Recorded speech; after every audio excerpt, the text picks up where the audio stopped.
Once upon a time, Mr. Socrates said, by all means marry, but if you marry a good wife, you are going to be happy.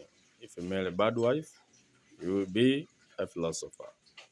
Alisema kwamba kwa namna yoyote ile oa. Ila ukioa mwanamke mzuri basi utakuwa na furaha kwenye maisha yako.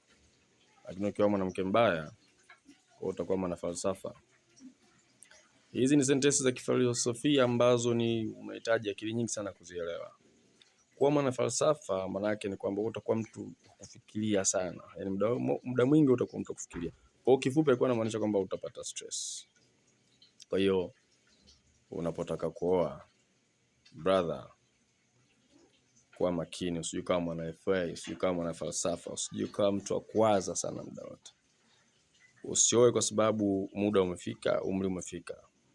Usioe kwa sababu wazazi wanataka uoe. Usioe kwa sababu familia au ndugu au rafiki zako wameshaoa. Oa kwa sababu uko tayari kuoa. Maana umejiandaa kuoa, na oa kwa sababu umempata mtu sahihi ambaye hata kufanya wewe uwe mwana falsafa, uwe mwanamke mzuri. Ukiniuliza mwanamke mzuri ni yupi? Hilo swali hata nikikujibu haitakusaidia. Mke mzuri kwangu sio mzuri kwako. Na huyo ni mke wangu mimi, sio mke wako wewe. Kwa mtafute mke ambaye hataendana na wewe, hata kufanya kuwa mwana falsafa. Karibu kwenye ulimwengu wa wanandoa. Yeah.